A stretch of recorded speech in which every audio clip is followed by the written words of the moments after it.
தேவனுடைய பெரிதான கிருபையினாலே நம் ஒவ்வொருடைய வாழ்விலும் கர்த்தர் ஒரு பெரிய நோக்கத்தோடு நம்மை நடத்த விரும்புகிறார். விசேஷமாக இதுவரைக்கும் ஜீவன் பலன் சுகத்தை கொடுத்து பாதுகாப்பையும் கொடுத்து பல வகையில் நாம் தீமைக்கும் பொல்லாப்புக்கும் உடன்பட்டவர்களாக இருந்த போதிலும் நம்மை மன்னித்து தூக்கி எடுத்து அவருடைய திட்டத்தை முற்றிலுமாக நம்முடைய வாழ்க்கையில் நிறைவேற்ற விரும்புகிறார். ஆம் பிரியமானவர்களே, பொதுவான அழைப்பு என்ற தலைப்பில் உங்களோடு கூட சில வார்த்தைகளை நான் பகிர்ந்து கொள்ள விரும்புகிறேன்.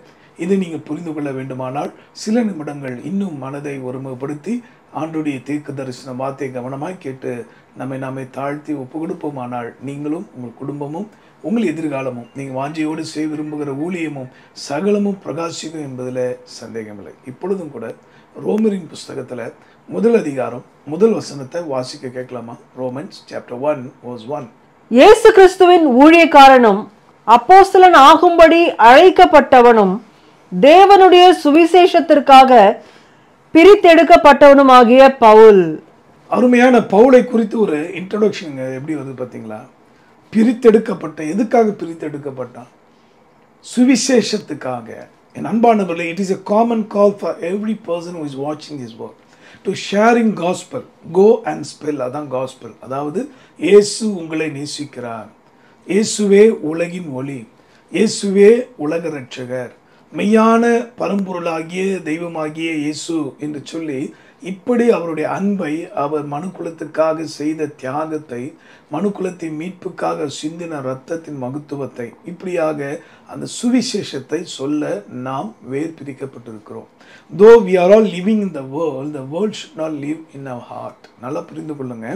நாம் இந்த உலகத்தில் வாழ்ந்தாலும் உலகம் நமக்குள் வாழ்ந்து விடாதபடி அல்லது வந்து விடாதபடி நாம் கவனமாய் நடப்போம். இங்கே சொல்லப்பட்டிருக்கு பிரித்தெடுக்கப்பட்ட பவுல் சுவிசேஷத்துக்காக.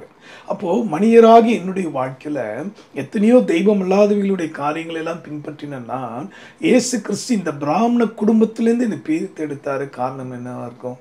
எதுக்காக பிரித்தெடுத்தார்? என்ன நோக்கத்துக்காக பிரித்தெடுத்தார்?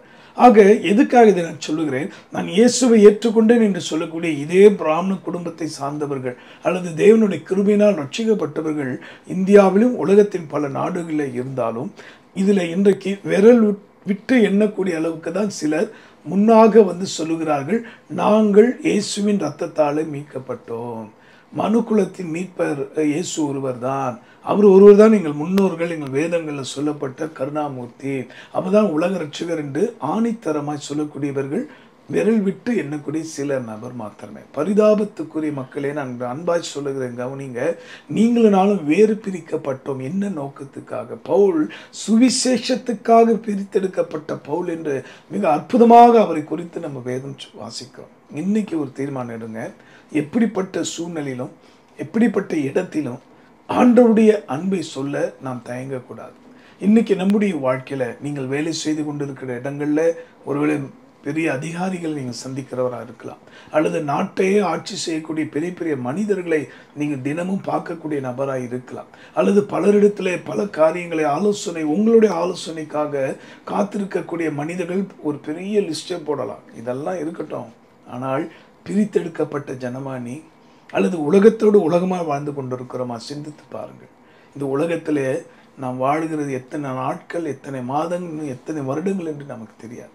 இந்த செய்தி உங்களை சந்திக்கும் முன்பாக உங்கள் வாழ்க்கையில் எவ்வளவு மரண போராட்டம் வந்தது என்பதை நீங்கள் அறிவீங்க. ஆனால் இன்னைக்கு நாம் நிர்மூலமாக இருப்பது கர்த்தருடைய பெரிதான கிருபை. ஆக பவுல் சுவிசேஷத்துக்காக பிரித்தெடுக்கப்பட்டவர் தான். ஆனால் அவர் எப்படிப்பட்ட அந்த பொதுவான அழைப்பை காத்து கொண்டார் தெரியுமா? எங்கெல்லாம் அவர் காத்து கொண்டார், எப்படியெல்லாம் அதை ஆண்டவர் கிருபையினால் அவர் மகிமைப்படுத்தினாராம்.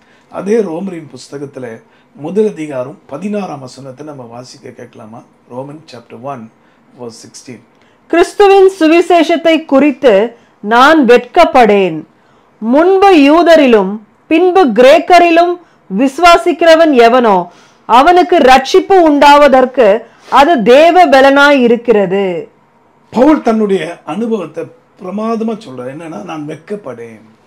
இன்னைக்கு இந்த வார்த்தை கேட்கிற ஜனமே, நீ வேலை செய்து கொண்டிருக்கிற இடத்துல அல்லது நீ படித்து கொண்டிருக்கிற உன்னுடைய இடங்கள்ல தேவனுடைய ஞானத்தோடு ஜபத்தோடு கூட உன்னுடைய ஆறுதலின் செய்திக்காக அல்லது உலக ரட்சகர் இயேசு இந்த பூமியில பிறந்தார், மனுக்குலத்துக்காய் மரித்தார், 3 நாள் உயிர்த்தெழுந்தார், இயேசுவின் ரத்தம் சகல பாவங்களையும் நம்மை நீக்கி சுத்திகரிக்கும். பிசாசின் கிரிகளை அழிக்கவே தேவகுமாரனாக இயேசு வெளிப்பட்டார் என்கிற இந்த ரட்சிப்பின் செய்தியை அல்லது இந்த ரகசியத்தை, இந்த மனதுருக்க செய்தியை எத்தனை பேர் சொல்லி கொண்டிருக்கிறோம்?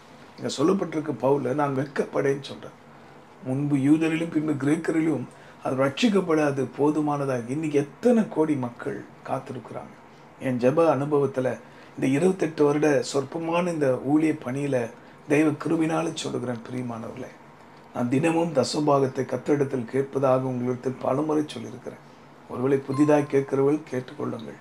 அது என்ன தசபாகம்? ஆண்டவரே, 140 கோடி இந்தியர்கள் வாழ்கிற எங்கள் தேசத்தில் குறைஞ்சபட்சம் light of the world ministry மனிதராக என் முழுமித்தம் கிருபையினால ஒரு 14 கோடி இந்தியர்களையாவது பரலோகத்தின் பக்கம் திருப்ப என் கிருபை தாரும் ஆண்டவரே.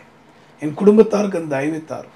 இந்த லைட் ஆஃப் த வேர்ல்ட் மினிஸ்ட்ரிக்காக ஜெபிக்கிற தாங்குற அந்த பிள்ளைகளுக்கும் இந்த கிருபை தாரும் என்று ஓயாமல் முடிந்த நேரமெல்லாம் உபவாசத்தோடு கூட இன்னும் பல இடங்களில் தேசங்களில் திறப்பில் நின்று ஓயாமல் கர்த்தரை நோக்கி சத்தமிட்டு ஜெபிப்பதையும் பாரத்தோடு ஜெபிப்பதும், சில வேளை சத்தமே வராத அளவுக்கு துக்கம் தொண்டை அடைத்தாலும் கூட அந்த தேவ பாதத்தில், அவருடைய அருமையான பாதத்தில் என்னுடைய முகத்தை புதைத்து வைத்து ஜெபிப்பதையும் சேனைகளை கர்த்தர் நன்கறிவார். பரிசுத்தாவினை நான் மகிமைக்கா சொல்கிறேன். இதை கேட்குற உங்களுக்கு இந்த அனுபவம் வரணும். பெற்றுக்கொள்ளுங்க. தயவு செய்து வெட்கப்படாதீர்கள். கர்த்தருடைய வார்த்தையை கேட்கிற அன்பானவர்களே, இதுதான் பொதுவான அழைப்பு. The people who are watching this word, who are hearing or listening this word, be bold to share the gospel to all people. Go and spread, that is gospel. நல்லா தெரிந்து கொள்ளுங்கள். காஸ்பல் என்றால் சுவிசேஷம். அது என்ன சொல்லணும்? ஆங்கிலத்தின் சொன்னால் போய் சொல்லுங்கள், இயேசு உங்களை நேசிக்கிறார் என்று. தாமதியாதீர்கள். திருச்சபைகளை குறை சொல்லுவதை விட்டு விடுவோம். ஆயர்கள், பேராயர்கள், போதகர்கள், ஸ்தாபன தலைவர்கள் என்று இவர் சரியில்லை அவர் சரியில்லை என்கிற குறையெல்லாம் நிறுத்திவிட்டு நாம் நம்முடைய குறைகளை கலைந்து, ஆண்டவரே என்னுடைய பங்கு என்ன? Tell me Lord, tell me your plan O God. உம் சித்தம் என்ன ஆண்டவரே, இது ஒப்பு கொடுக்குறேன் ஆண்டவர் சொல்லி ஆண்டவரை நோக்கி ஜெபிப்போமா? இன்னைக்கு தீர்மானம் எடுங்க. இது வரைக்கும் எப்படி இருந்தீங்களோ போட்டோம். ஆனால் இன்னிலேருந்து தேவனுடைய அன்பை எல்லாருக்கும் சொல்ல முன் வாருங்கள். கர்த்தர் உங்களையும் உங்கள் சந்ததியும் ஆசீர்வதிப்பார். ஜெபிப்போமா?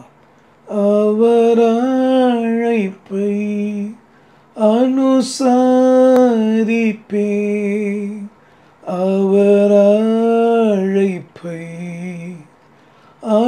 அனுசரிப்பே, தொண்டு செய்வேன் என் ஆண்டவர்க்கே, தொண்டு செய்வேன் என்றும், தொண்டு செய்வேன் என்றும், தொண்டு செய்வேன் என் ஆண்டவர்க்கே, தொண்டு செய்வேன் என்றும், தொண்டு செய்வேன் என்றும், தொண்டு செய்வேன் என் ஆண்டவர்க்கே.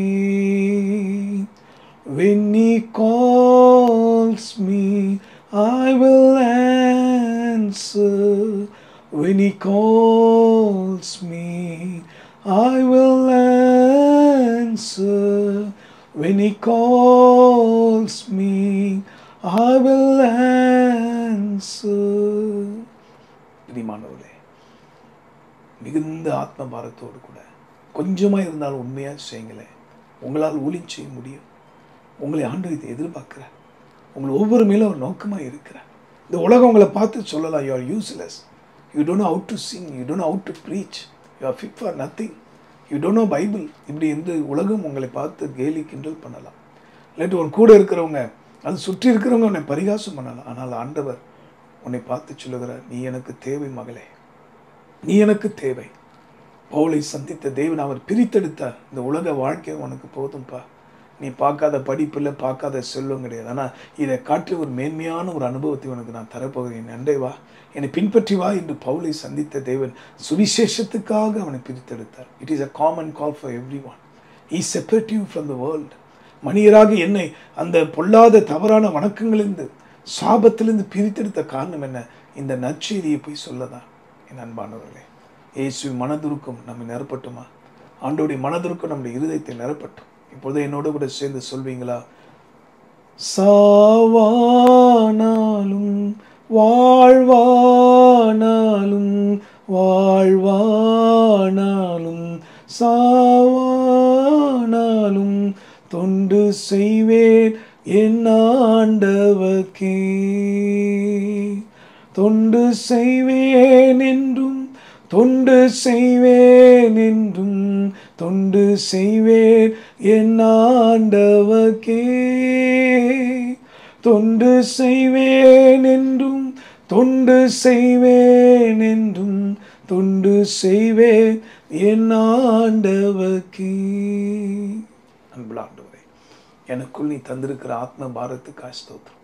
அதை பார்க்கல அதிகமாய் என்னோடு கூட சேர்ந்து ஜெபிக்கிற அத்தனை பேருக்கு தாரும் அப்பா. ஓயாமல் உம்மை நோக்கி அழுது போகிற ஜனங்களுக்காக கண்ணீர் வடித்து ஜெபிக்கிற ஒரு அனுபவத்தை ஒவ்வொருக்கு தாரும். ஜெபிக்கிறேன் என்று உட்கார்ந்து விடாதபடி தெரு தெருவாய், வீடு வீடாய், நகர நகரமாய், பட்டணம் பட்டமாய், கிராம கிராமமாய், இன்னும் எங்கெல்லாம் ஆண்டவரே சுவிசேஷம் சொல்லப்படலையோ அங்கெல்லாம் ஆண்டவரே சென்று ஆண்டவரே உம்முடைய ராஜ்யத்தை கட்ட உம்முடைய பிள்ளைகளுக்கு கிருபைத்தார். பொதுவான அழைப்பு இதுதானே. Let your children understand your desire, O God. இவர்கள் ஒவ்வொரு குறித்து நீ வைத்திருக்க விருப்பம், நோக்கத்தை, தாகத்தை ஒவ்வொரும் புரிந்து கொள்ள அருள் தாரும் ஆண்டவரே. இந்த நேரத்தில் நீ பேசின ஒவ்வொரு வார்த்தைக்கு நன்றி. வெட்கப்படேன். இயேசுவின் அன்பை சொல்ல நான் வெட்கப்படேன். ஆண்டவரை தொடர்ந்து வழி நடத்தும் ஜீவாதிபதி இயேசுவின் மூலமாய் ஜெபிக்கிறோம் எங்கள் நல்ல பிதாவே. ஆமென். அன்பானவர்களே, The Light of the World Ministry சுவிசேஷம் என்கிற வெளிச்சத்தை உலகமெங்கும் பறைசாற்றுபடினால உங்களால் இயன்றால் எந்த அதிகமாக முழங்கால் நினைக்க முடியுமோ இந்த ஊழியத்தை நினைங்க. எவ்வளோ அதிகமாக மனதார கணக்கு பார்க்காம இந்த சுவிசேஷ பாரமுள்ள தரிசனம் இருந்த பணிக்கு செய்ய முடியுமோ தாராளமாக செய்யுங்க. ஏன்னா நாங்கள் உங்களுடைய ஆசீர்வாதத்துக்காக அனுப்பப்பட்ட, உருவாக்கப்பட்ட, இன்னும் தேவனுக்காக உருவாக்கப்பட்டு கொண்டிருக்க பாத்திரங்களாக இருக்கிறபடினாலே கர்த்தர் உங்களையும் உங்கள் குடும்பத்தையும் அபிரிதமாய் ஆசீர்வதிப்பாராக. ஆமென்.